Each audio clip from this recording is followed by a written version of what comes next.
की जय।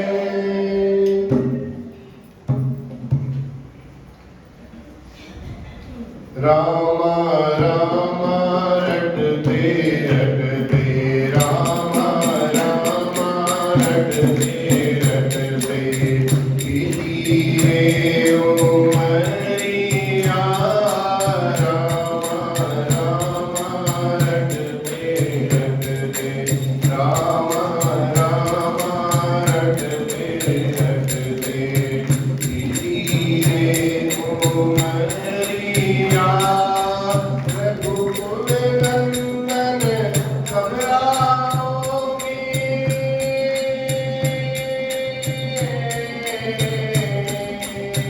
रघुकुल नंदन कब आओगे, दासी की जो पड़िया।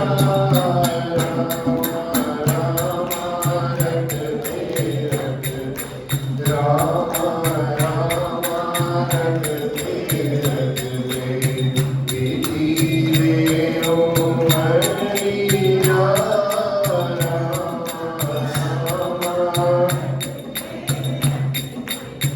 मैं सबरी बिगनी की जाई, भजन भाव नहीं जानू रे।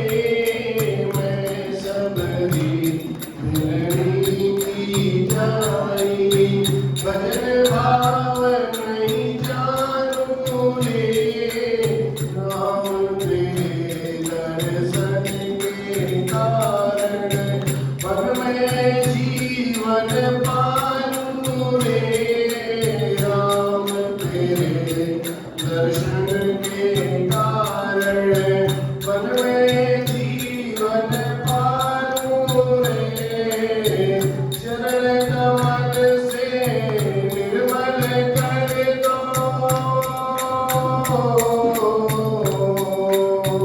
चरण कमल से निर्मल कर दो, दासी की जो पड़िया। रामा रामा रटते, रामा रामा रटते रटते, कीजिए उमरिया।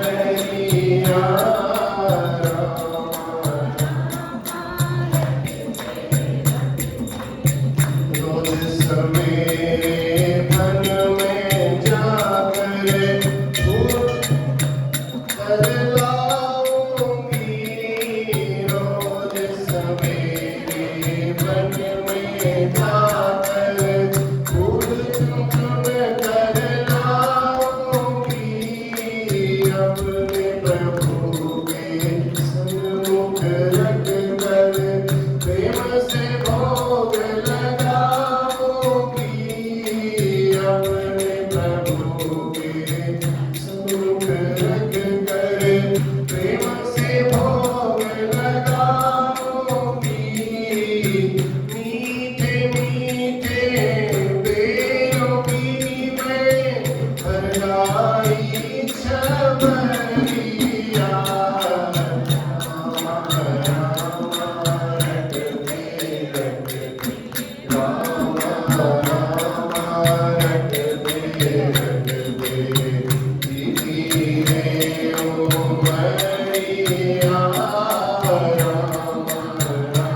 राजा रामचंद्र महाराज की।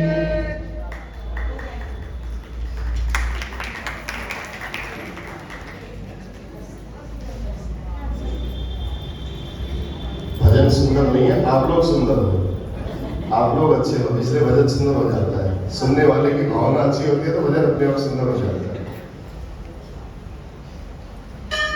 और वो भी बहुत अच्छे आते हो, इतनी प्रसन्नता से मंदिर में आते हो। प्रातः काल के समय में इतना मेला लगना बहुत बड़ी बात है। घर के उठ करके सारे कार्य मैनेज कर करके आप यहाँ आते हैं, आपसे अच्छा कौन होगा बताइए। और आपकी झोपड़िया में जरूर आएंगे भगवान। भगवान को भाव से भजना है केवल। आज की कथा में यही है, शालिग्राम भगवान जी का पूजन कैसे करना है, केवल भाव से करना है बस, उसको कोई मंत्र की आवश्यकता नहीं है। ये सब कथा में आज आएगा, इसलिए इसी भजन को आज सुनाएगा। और कल करवा चौथ की तैयारी करके आइएगा, कल करवा चौथ है और भजन की कोशिश करेंगे, वैसा ही गाएंगे। दूसरा, हाँ पहले बोल दिया, मन की बात भी समझते हैं। और शाम को 4:30 बजे से जो भी कथा श्रवण करने के लिए आएंगे यहाँ मंदिर में, 4:30 बजे से कार्य प्रारंभ हो जाएगा, कथा का कार्य। और 6:30 बजे तक 7 बजे तक मैक्सिमम चलेगा, उसके बाद नहीं।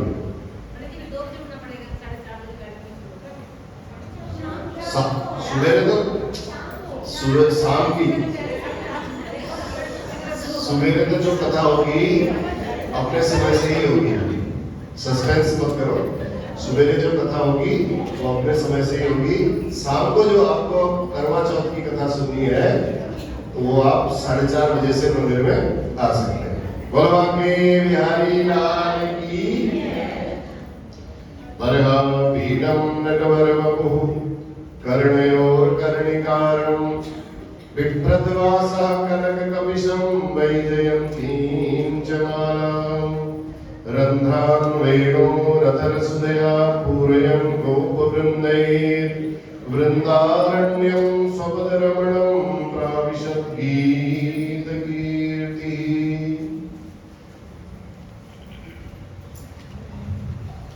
वंशी विभूषितकरा नवनीरनाभा पीताम्बरादरुणबिम्बफलाधरोष्ठात् पूर्णेन्दुसुन्दरमुखादरविन्दनेत्रात् कृष्णात् परं किमपि तत्त्वमहं न जाने। भगवान की बहुत विशेष अनुकंपा जब होती है तब जाकर के भगवान की इन कथाओं में, इन लीलाओं में, इन चरित्रों में मन लगता है। बहुत विशेष अनुकंपा होती है। नहीं तो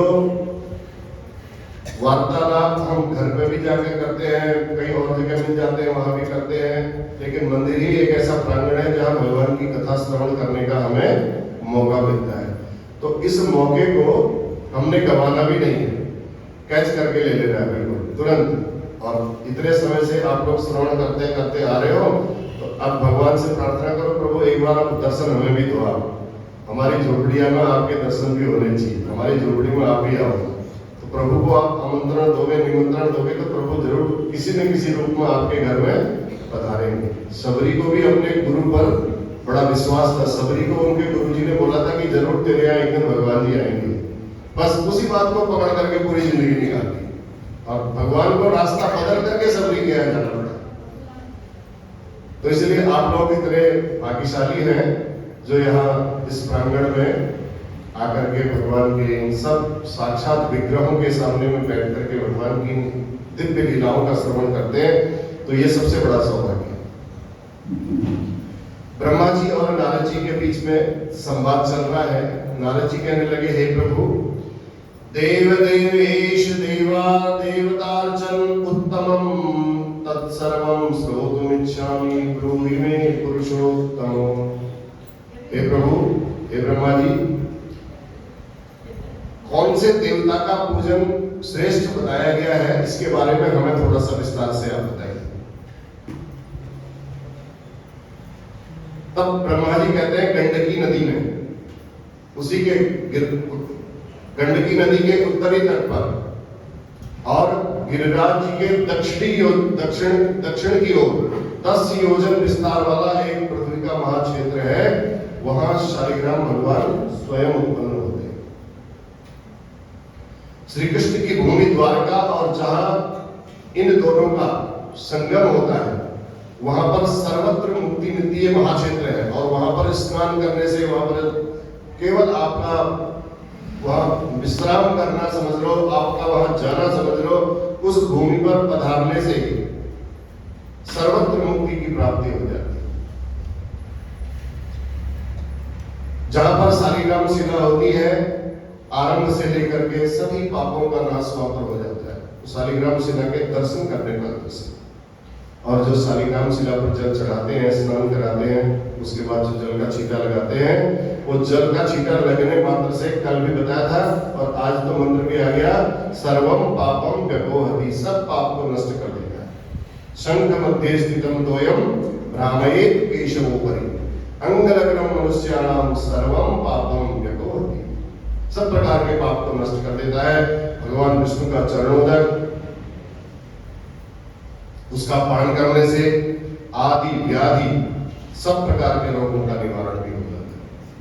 शालिग्राम भगवान का जल इतना श्रेष्ठ है, इसलिए संघ में भर करके जल जो होता है, उस जल को अगर अंग में उसका स्पर्श हो जाए तो सब प्रकार के पाप नष्ट हो जाते हैं और ब्रह्म हत्या जनित पाप भी नष्ट हो जाते हैं यदि आपका भाव हो तो। इसलिए भगवान विष्णु का नैवेद्य सभी लोगों को ग्रहण करना चाहिए, इसमें कोई विचार करने की आवश्यकता नहीं है। केवल शिवलिंग के नैवेद्य को विचार करने की आवश्यकता है, उसके अलावा किसी भगवान विष्णु के नैवेद्य को विचार करने की आवश्यकता नहीं है। खंडित टूटी फूटी कैसी भी शालिग्राम शिला हो, उस शालिग्राम शिला में किसी प्रकार का कोई दोष नहीं है, वो भगवान का ही स्वरूप मानी जाती है। जैसा अभी भजन में बताया ना, सबरी कहती है कि भैया मुझे कुछ मंत्र नहीं आते, मैं तो रोज झाड़ू लगाती हूँ, रोज उसमें फूल बिछा देती हूँ, मेरे प्रभु आएंगे इतना ही सोचती हूँ। और ये शालिग्राम भगवान की भी पूजा ऐसी है, उसमें मंत्र की बिल्कुल आवश्यकता नहीं है, इसके पूजन में कोई सामग्री की आवश्यकता नहीं, कोई तीर्थ का जल लाने की आवश्यकता नहीं। अगर जिस जल को आप उसके ऊपर डाल दोगे वो स्वयं तीर्थ बन जाएगा। अगर गंगा जल से आपने और स्नान करा दिया तो उससे श्रेष्ठ क्या हो सकता है। ब्रह्म हत्यादिक पाप भी शालिग्राम भगवान को स्नान कराने से नष्ट हो जाते हैं। ब्रह्म हत्यादिकम पापम सर्व पापम विनश्यति, सूक्ष्म द्वार चतुश्चक्रो वरमालांकितो दरा लक्ष्मी नारायण श्रीमान भक्ति मुक्ति फलप्रद। शालिग्राम की मूर्ति में यदि सूक्ष्म दरवाजा जैसा बना हो या चक्र बना हो या वरमाला बनी हो, किसी प्रकार से भी अंकित रहता है, तो जैसा जैसा जिसको मिलता है तो वह सब प्रकार के भोग ऐश्वर्य सब प्रकार के फलों को देने वाला होता है। लक्ष्मी नारायण के समान उसको समझना चाहिए।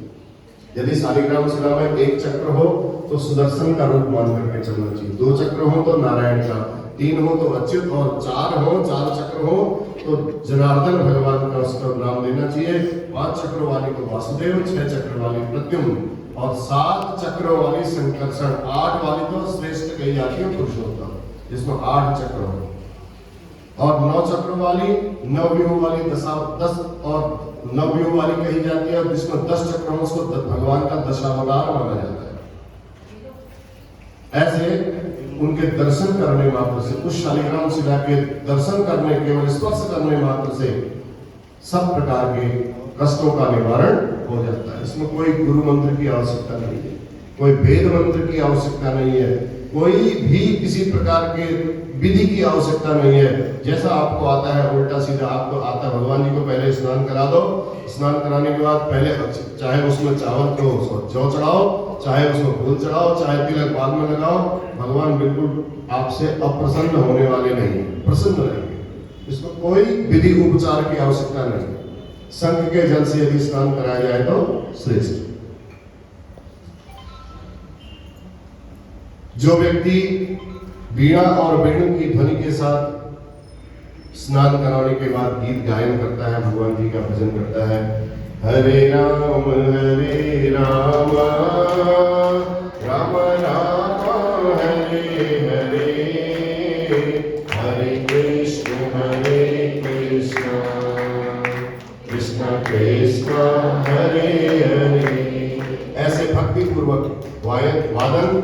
गायन और नृत्य करने से इच्छित फल की प्राप्ति होती है। जिसकी जो इच्छा हो भगवान अपने आप उनकी सब इच्छाओं को स्वयं सुन लेते हैं।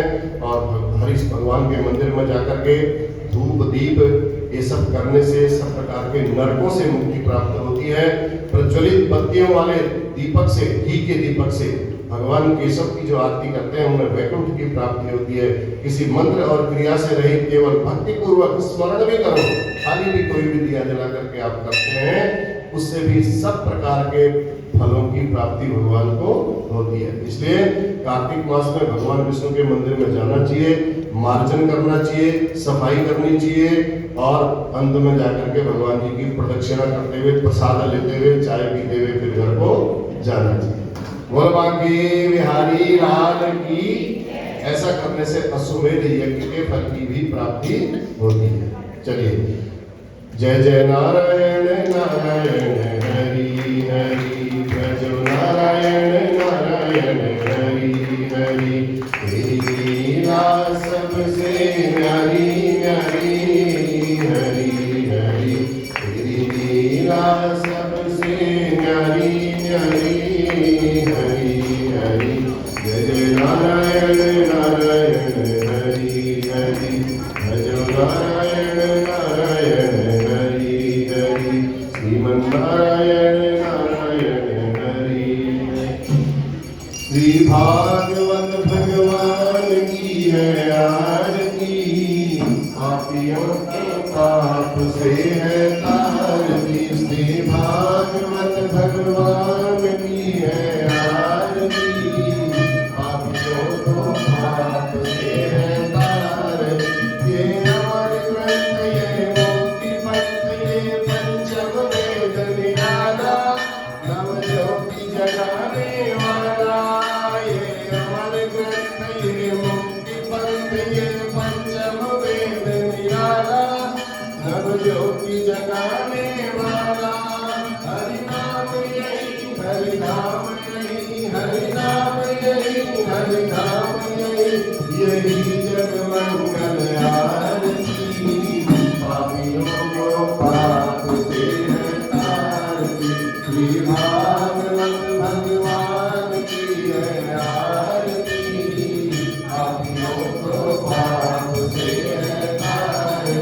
ये शांति गीत पावन पुनीत पापों को मिटाने वाला, हरि रस दिखाने वाला। ये शांति गीत पावन पुनीत पापों को मिटाने वाला, हरि रस दिखाने वाला। ये सुख करनी ये दुख हरनी, ये सुख करनी ये दुख हरनी, श्री मधुसूदन की आरती। पापियों को पाप से है तारती। श्री भागवत भगवान की है आरती, पापियों को पाप से है तारती।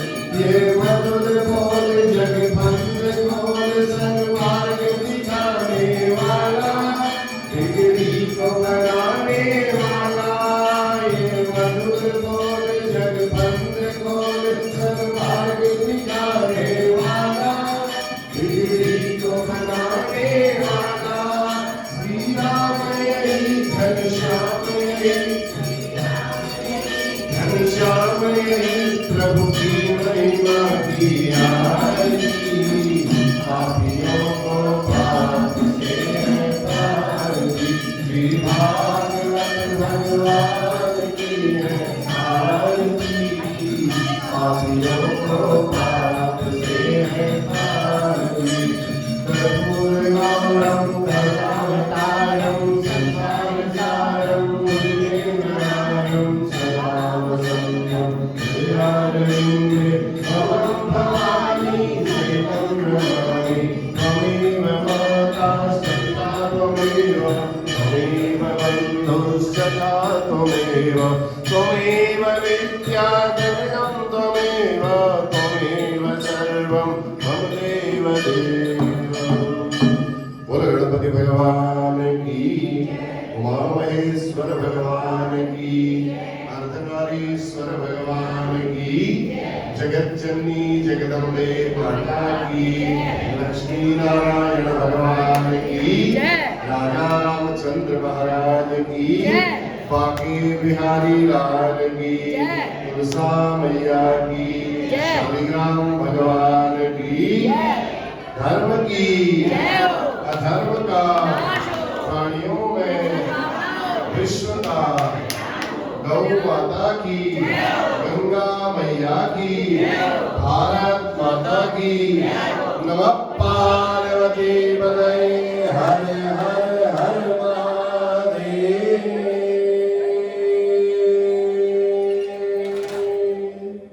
जय जय श्री राधे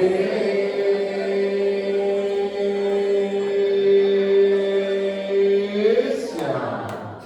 चलिए, बहुत धन्यवाद, बहुत आशीर्वाद।